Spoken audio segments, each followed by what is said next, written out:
everyone, my name is Chubi. And I'm Vanessa, and welcome to No Filters, No Fears podcast. Podcast. Yeah, I'm coming to you live from North Miami. Yeah. Recording. Here we are. So today's episode is a level 5. It's a very level duri, 5 very duri. elephant.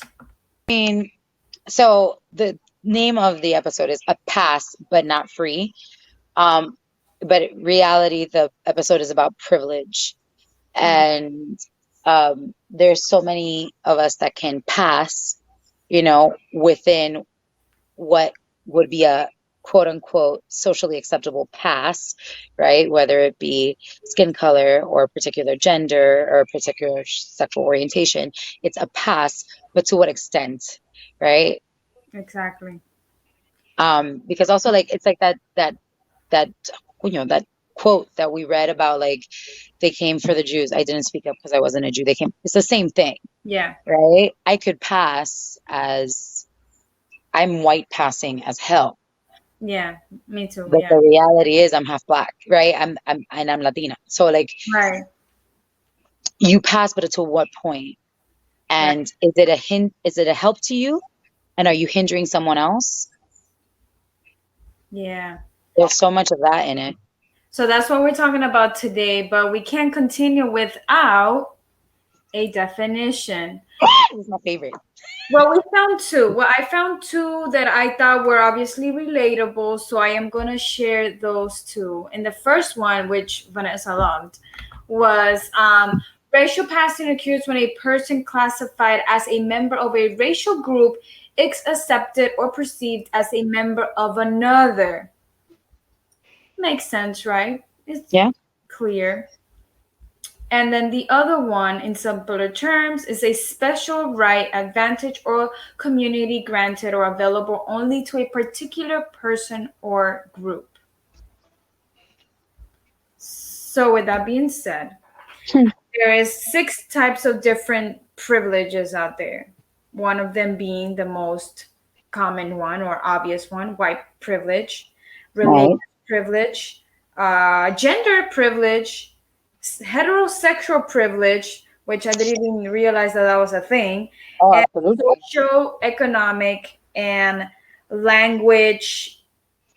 And I put language as a privilege as well because I had my own interactions with language, and I'm pretty sure you as well, being bilingual.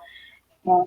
And I mean, and we just did an episode about this recently about, making a space for those with disabilities. Ableism is a privilege, That too.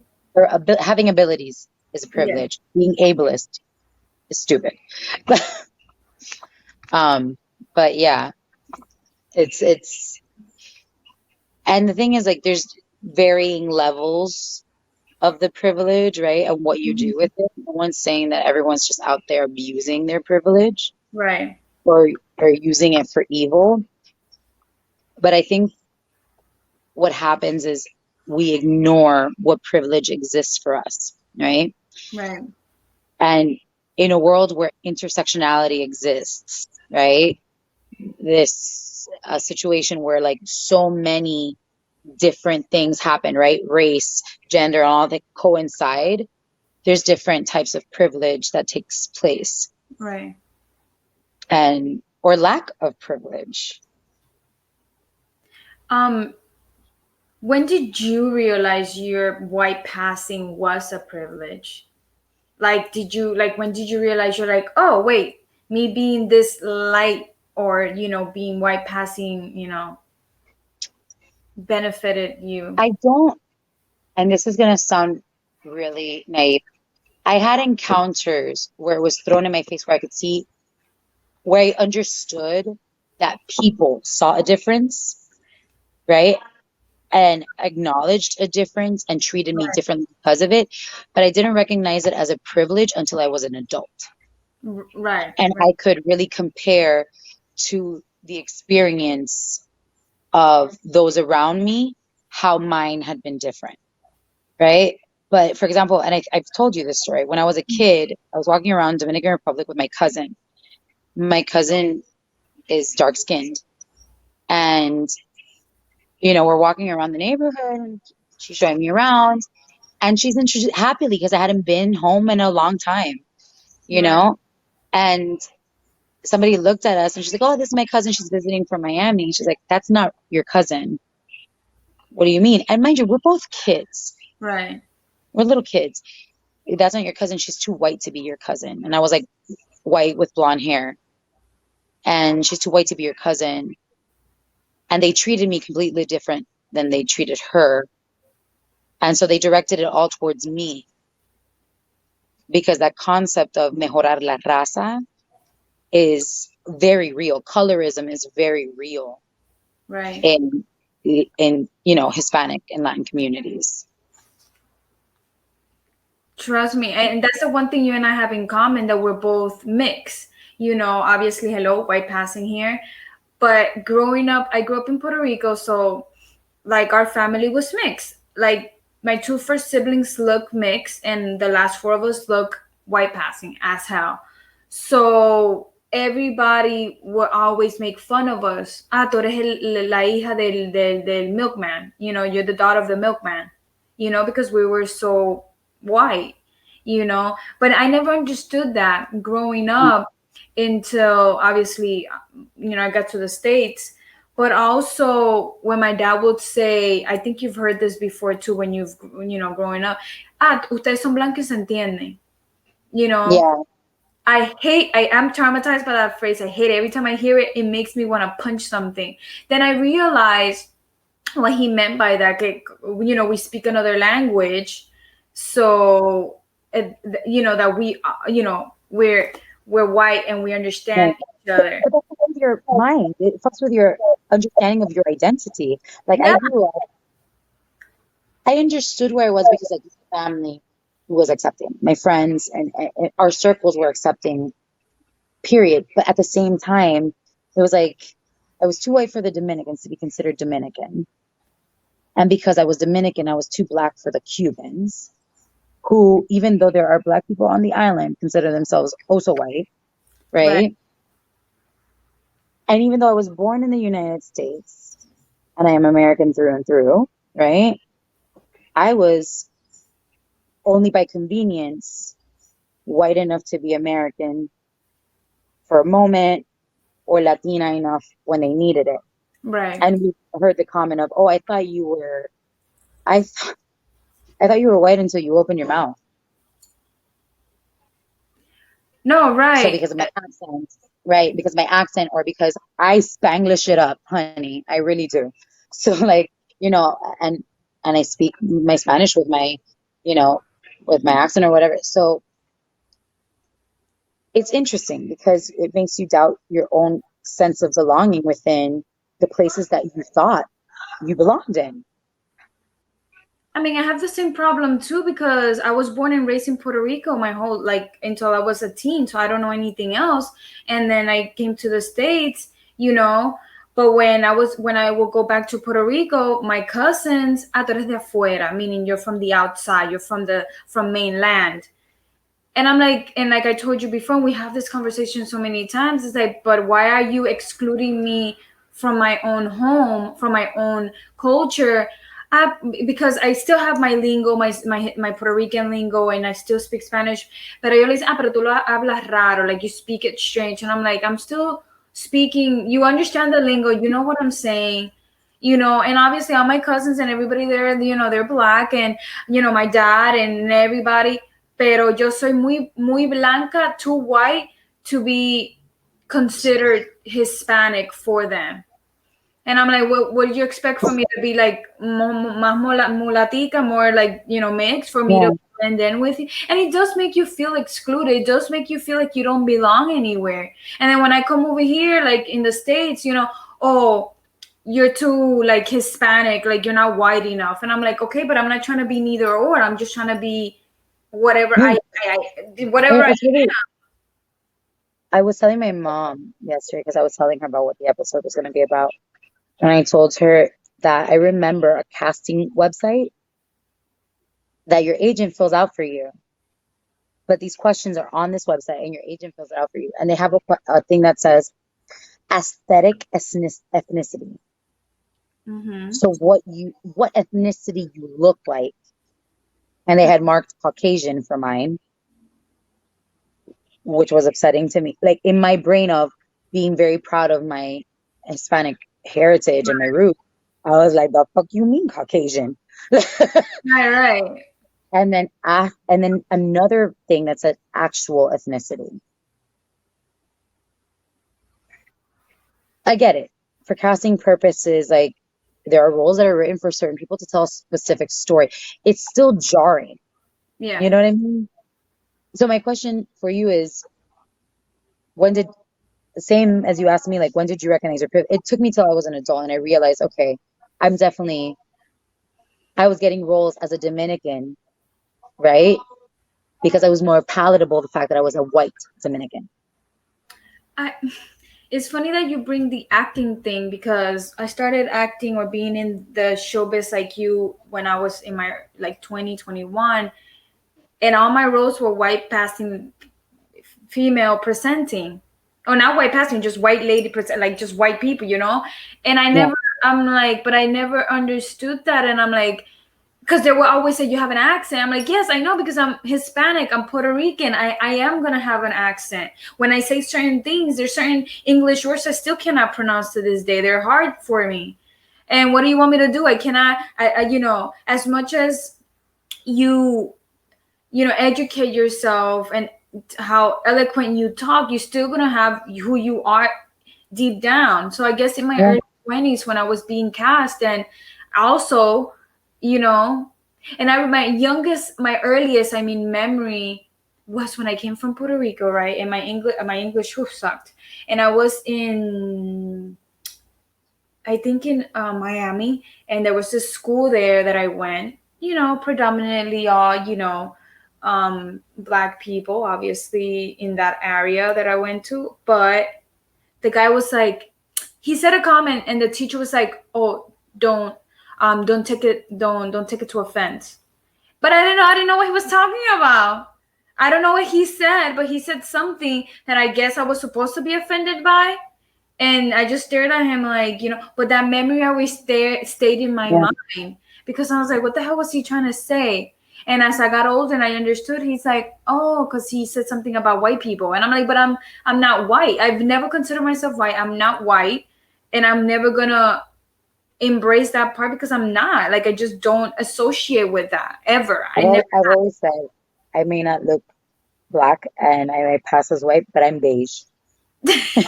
I'm beige. I mean, Because the color that is it's and just and mind you, also you don't have six siblings, right? So the first two are mulaticos. You know, you could tell that. like, You know, so every time we were all together, they're like, "Oh, is that your sibling? Or is who's that? Or like, is that your boyfriend? Or is that like who's that?" And I'm like, "That's my brother." And they're like, "Oh, because my brother has black hair, green eyes, you know, and yeah, you know, and that's how it's been a case for us, you know." And I told my brother, like, you do understand that you are a Hispanic male mulatto presenting and you look like what you are, right? And that is a problem when you're out there and, you know, whatever could happen, you know, just based on your color. And that has never sat into, and mind you, we could be together in the same space and me as a white passing, that could just affect him, yeah. depending on the situation, unfortunately. So how do you feel, or how have you seen that even though you've had these particular run-ins yourself, that you've privileged, you know, have benefited from being light skinned, from being white passing? Honestly, this is gonna sound like I've been oblivious, I guess, to the whole situation, because I've never realized, like, I'm been thinking about this for a while, like what instance have I had the privilege? Well, there's a privilege that I've gotten. I mean, not because of white passing, but because of pretty pass privilege. And we talked about the pretty privilege before. You know, oh, this person is attractive. You know, I've gotten that. In that instance, I've been privileged to, you Right. know. And okay, so not because of light skin, because also, like, we talked about, you mentioned that there's different types of privilege. There's thin versus overweight privilege.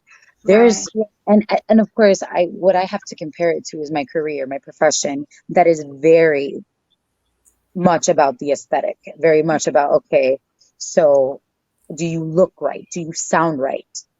And so I can see where I've been privileged to, like, because of the family I came from, to have the education that I was able to receive, right? But also, it's really interesting because there's many roles that I've been able to play that typically wouldn't be played by a plus size woman. Right. Right. Right. They were meant for a thin person. Um, so I don't know what it is that made that change, but I've definitely recognized when that hasn't been the case, right? Where it's like I can audition because I'm a person with a body, but they go for the person that looks right in that bikini, right? And I'll say it's right because that's what they were looking for. And in certain instances, I can see where it's just like we need to be like a little less on the offensive because there is a vision for particular things. And at the same time, I also see how it's damaging and it perpetuates certain stereotypes of Yeah. what is beautiful, what is right, Right. Right. what is what sounds correct, right? Somebody who speaks with an accent is somehow minimized in our culture as not being American enough, right? Within my own Latinidad in itself can be very exclusive, like excluding, Yeah. right? So the fact that I speak predominantly English, they would they would call me la gringa, Yeah. right? And it's really funny because as Latinos, because we get talked down to about our race, about our language, about our culture, and get called names, horrible names, right? But that in itself, I feel bad saying sometimes gringo because it's also we're doing the same thing that has been done to us. Right. Right. It's a diminishing word, right? And I mean, also that word has And been, not all of them are the same. Like, you know what I'm saying? Not all of them are out to get you and treat you like caca. of course not, but I mean, that word gringo has been in instilled in us since we were kids. Que pero lo gringo, you know. And Right. sometimes se te pasa, like it just escapes your mind to trying to, unlearn that behavior that was taught to you because you're like, it's hard because you But do. I wonder because within all of this, we talk about, male fragility when we're talking about misogyny.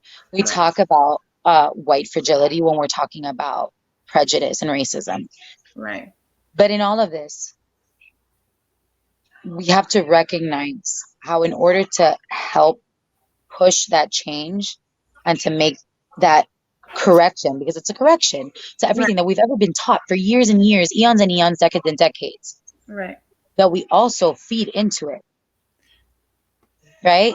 Because there is internalized misogyny for Yeah. women that we have been made to believe that we deserve less than because we are a woman, or that we deserve something because we're a woman and a man needs to do more, right? Uh, Sexually speaking, as well, in relationships, in race, or we already are predisposed to, like, I'm not even going to bother putting myself in that position because I am Latino or I am Black. They're not going to look at me, Right. right? So we put so much emphasis on, like, this rhetoric needs to change, but it needs to change within ourselves too.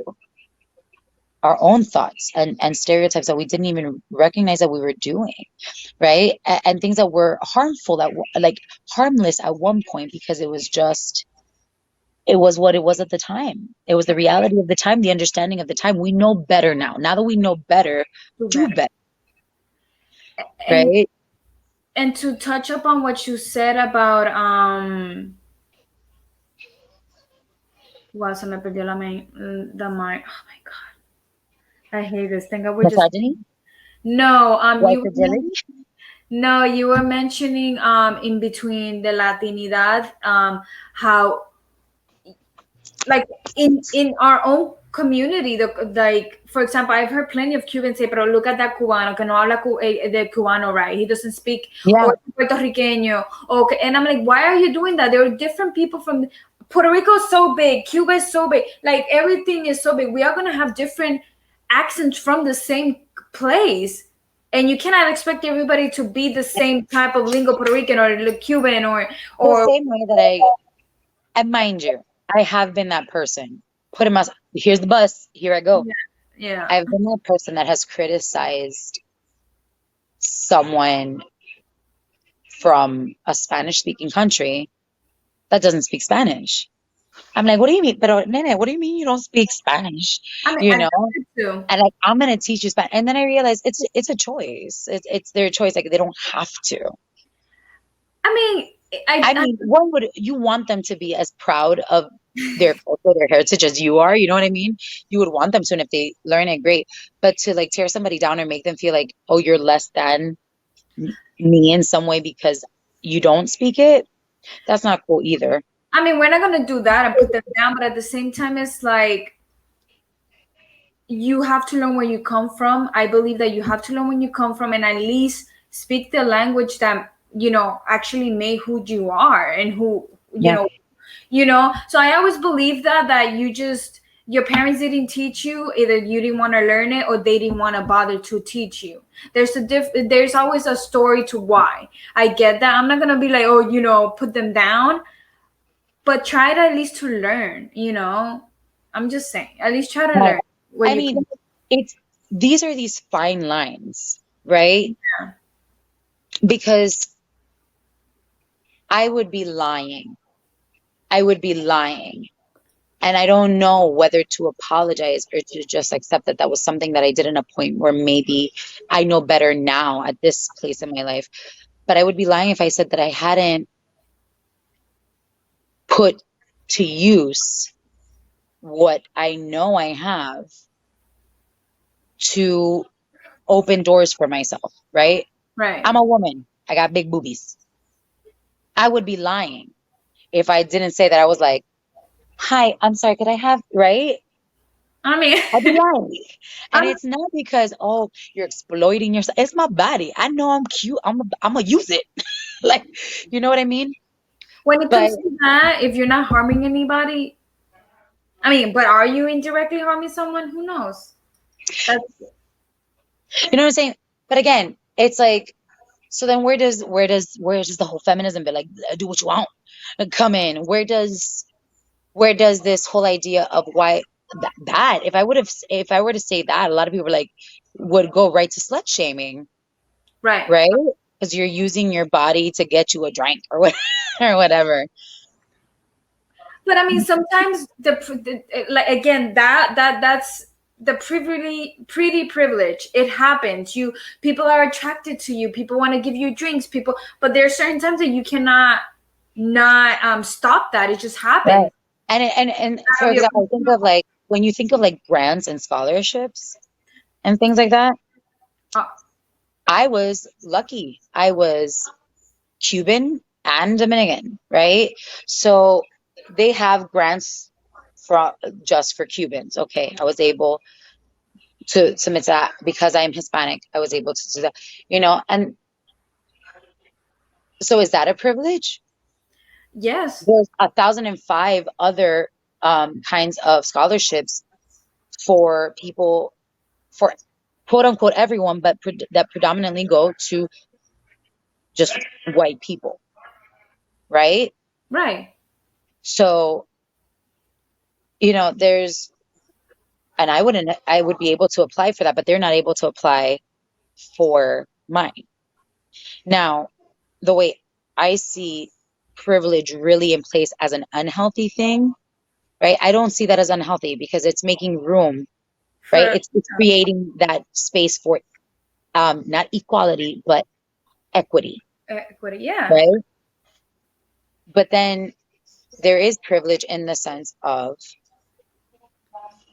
I know, not me, like a person who's white will just like walk in and like feel like they have a leg up in a situation Right.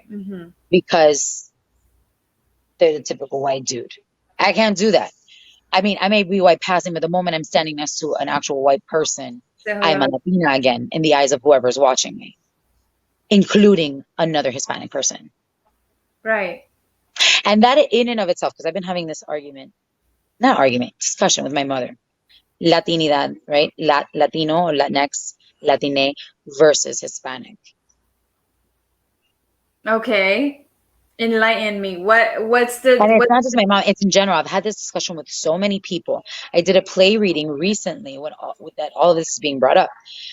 So because I'm Cuban Dominican and from the like we're from the island, we're Caribbean. We're okay. not considered Latino. We're not Latino. I never We are consider Caribbean.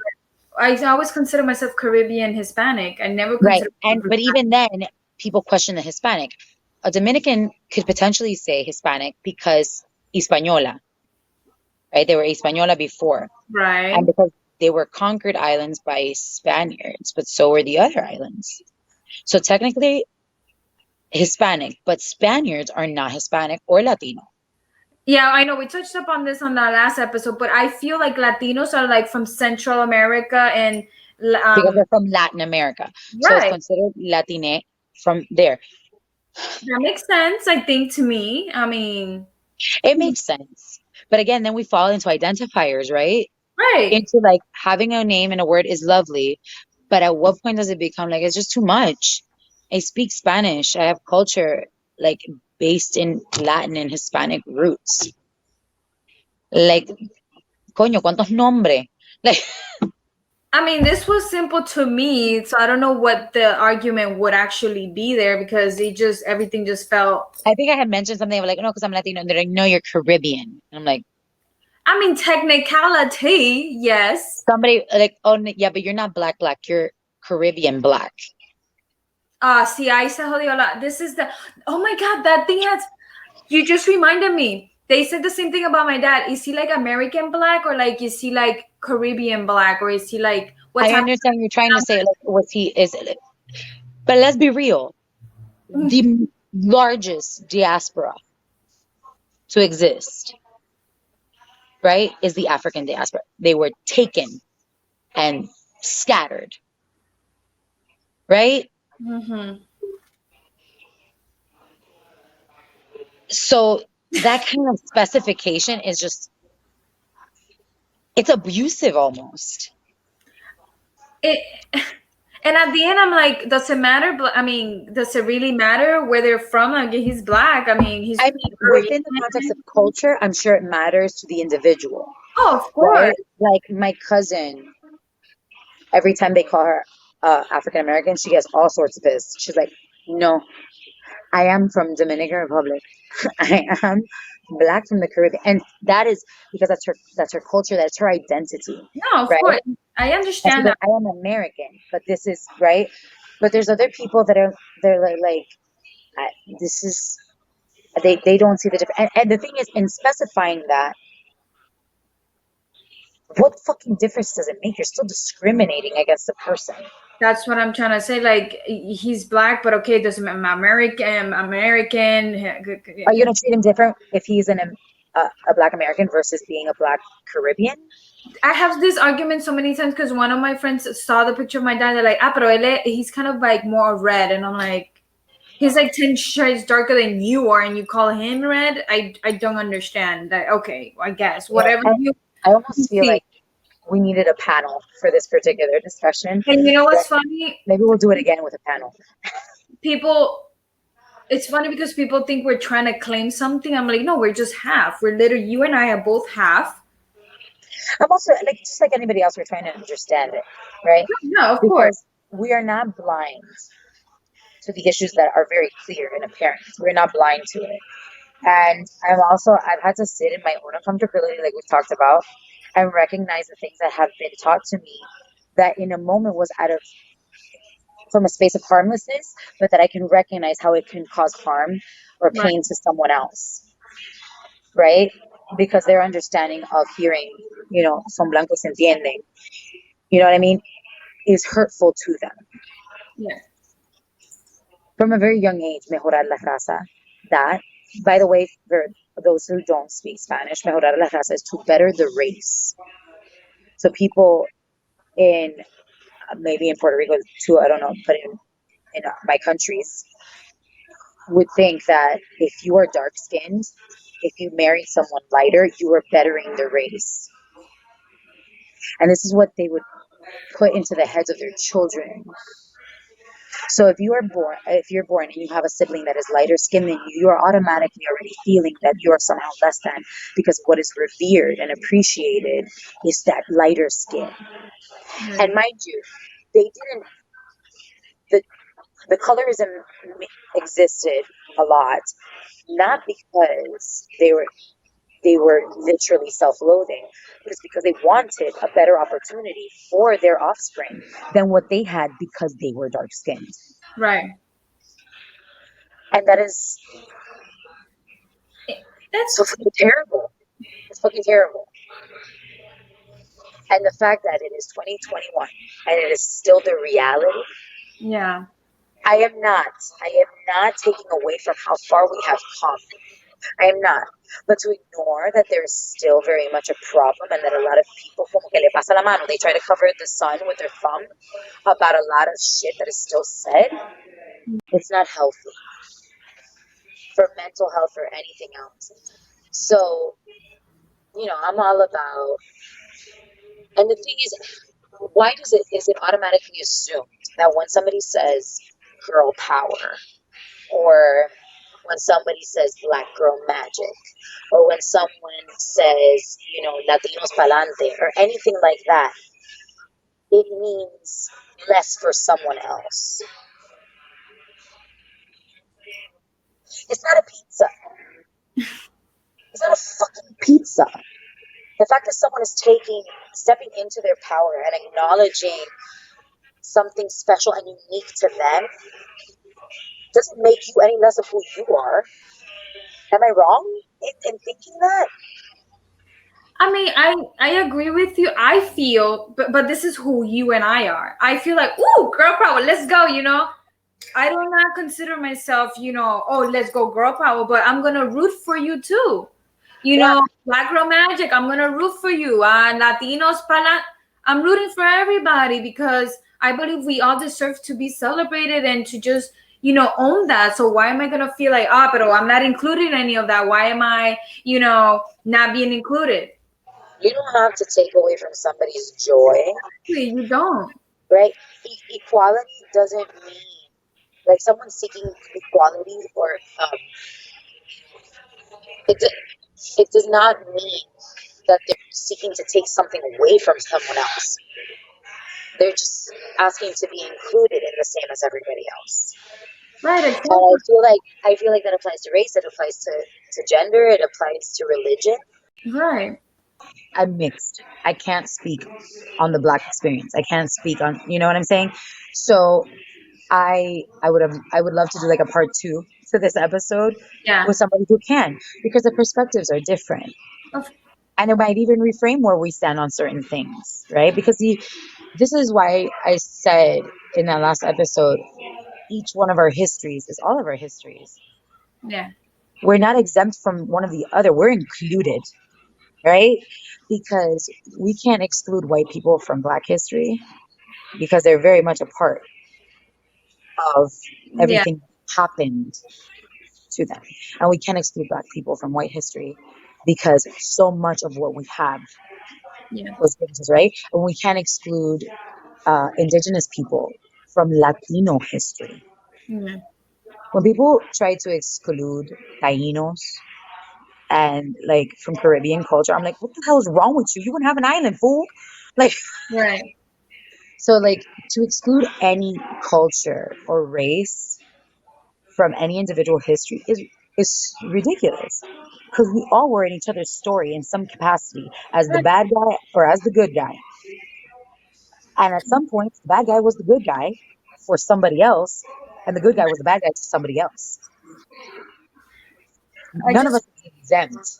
no, I just feel like because we were society has taught us that being divided, is the best way to be, when in reality, if we were to love everybody, if we were with that mentality, you and I would not be in the same right here, right now. We would not be talking. We would not be doing any of this, because tú eres dominicana y yo soy puertorriqueña, or tú eres cubana, oh, but you're double mix. Eso no sé, Right. Because it gets to the whole also nationalism. Right. So if we go based on that mentality that society has instilled in everybody for many years, we will not get anywhere. And the thing is that you don't realize your friends are mixed, your friends where they are from. You don't realize that everybody is one. And we can't have that mentality. We need to reframe. We need to unlearn all that and be better, like you said. But it's also have these conversations of the experiences, because we may think that what we've said or done is harmless or not an abuse of a privilege that someone else may not have. Right. Or what constitutes a privilege, right? Because to me, really, what constitutes a privilege is we all have something that the other doesn't have. Everyone. Right. Black, white, yellow, blue, purple, green, Latino, Asian, whatever. We all have something that the other person doesn't have that is of benefit or of advantage to us, or that is of hindrance to each of us, right? But we make it work for ourselves, right? It is the individual's persistence and energy that makes you move ahead, right? So placing it solely on a discriminating factor, I take issue with sometimes, because the reality is certain communities have been the construct has been to create an environment where they cannot thrive. Exactly. And that is a reality. I think privilege is when you actively walk into a space knowing that because you look a certain way or you pass, you can diminish or take an opportunity away from someone else. Knowing that you abusing it. Right, abusing. Because you can is privilege to another level. You just reminded me of this exercise that was done when we were in high school. I'm going based on the whole notion of we're not an island. And this exercise, everybody was in one line. This was the line, right? Everybody was in one line. They said a question out loud. I forgot the name of this. And the question was, have you, for example, did you ever have a childhood? And if you never did, if you did, you will step over. Oh my gosh, I know what you're talking about. That has stayed in my brain for 14 years now. Why? Because it was so impactful. Let me tell you, there was this mentor who I did not like. I did not like her. Didn't like her way of behaving, of treating people. Anyway, we did this exercise, and at the end, we ended up having more things in common than we didn't even realize. That game, that exercise was so impactful because you're not an island. You don't realize you've been through the same shit that other people have, and you here thinking that it's just yourself. And look at this, me having something in common with somebody I didn't like, So that could be applied to obviously the world. Shit has happened. Hello, cuando we got, Hispaniola and Puerto Rico and all these, and even Florida, got taken over by the, Spaniards. I'm sorry, but I mean, Europeans, whatever.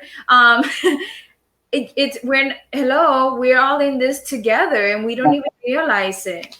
I feel like so much of the privilege also comes from ignorance.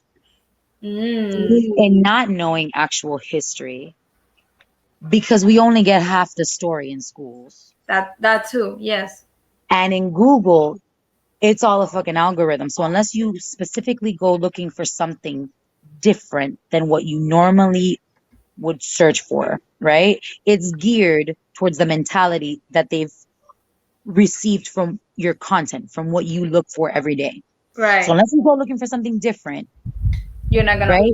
The only thing you're gonna find is the same caca that feeds the narrative that you have been taught since you were young, right? So I feel like the ignorance, and I don't mean ignorance in a negative way necessarily. I mean just ignorance because you don't know what you don't know. I don't know what I don't know. Yeah. I'm a teacher, and I tell my students, I will tell you when I don't know something, because if not, I'll be a shitty teacher pretending that I know something that I don't know. Right. It's better Right? to. And the same thing applies to our history. You don't know certain histories, you don't know certain experiences, right? There's a privilege to that because you know the pretty glitter side of shit. Right. So you assume and you base all of your fight, right? And all of your discord and fist to the wind to the story that you think is correct. No, because they did this. No, because they did that. But now we have new information coming out about so many things that individuals have lived, right? Right now, what we're hearing about, so many indigenous people fighting against Canada Day because of the hundreds of lives of children that were lost and never found. That was an experience that nobody would have understood. So how Right. are you going to fight that, right? You are in a country or on a land that you expect to protect its people, and it made it disappear. You talk about uh man, so many things with redlining, right? The beginning of the construct of what it was to have impoverished communities of Black families. We created that. Yeah. We're the created thing, okay? Because we couldn't like I was gonna say something real hateful, but because it pisses me off. I'm like, oh, they couldn't keep them safe, so they had to figure out something else. But that's exactly what it is. It's just a different face to the same damn thing. That's the thing. I mean, well, yes, I love reading history. I love history. But for example, did you know that most names here in Florida are indigenous name? Are most people didn't know, like Miami. Miami itself, like all the names here are still much prevalent today that are indigenous, like names, like Yeah. they're So native. to know that history and to act only on like the partial truths that you know, or the truths of your family, or the truths of know all of the truths. Right. It's not saying that one is more right than the other. There's truth in every single one of them. That's why I consider myself more spiritual than religious. There is a truth in every religion. Yeah. No, yeah, I agree. Just So like there's a truth in every history. It happened.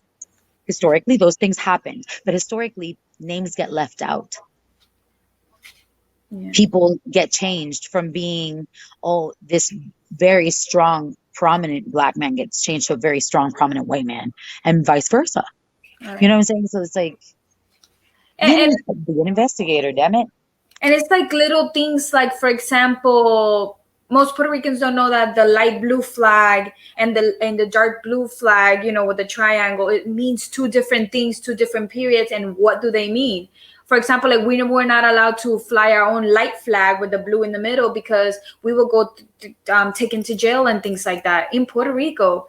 And then they're like, oh, the only way you could do this if is you change your triangle to a dark blue. If Wow.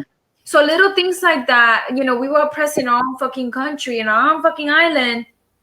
But little things like that, and it's not even little, it's big, but people do not realize that because they don't like, reading is essential. Yeah. And But even like the prejudices that come within, for example, now within the scope of the trans community and the non-binary community, yeah, to be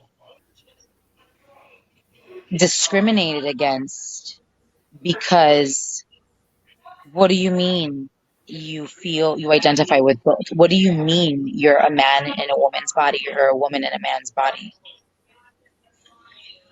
Um, you understand what I mean? Like it's it's that ignorance of like, if that is their truth, if that is their experience, what does it automatically make them wrong? Why does it automatically make them crazy? And have we not learned from our history of what that's done? right, exactly. Right? Women were this is where vibrators came from, right? Women were they would give them orgasms to get rid of their insanity. Or if the women were too sexual, they were considered to be crazy and they were thrown in horrendous circumstances in asylums. Created by a man. No offense. Well, And what gay men and women, gay women were, their private parts were mutilated. Gay men were turned into eunuchs or thrown into psych wards because you were crazy. Right? So it's like, what does it take? Where? And the whole idea of people saying, oh, it's an old story, so much have changed, why do people still talk about it? Bitch, if it were really changed and it's old, people wouldn't still be talking about it. right. And to touch up on a little bit on that too, this is why people don't come out and stay straight, because there's obviously the norm, and it's more safer to be straight.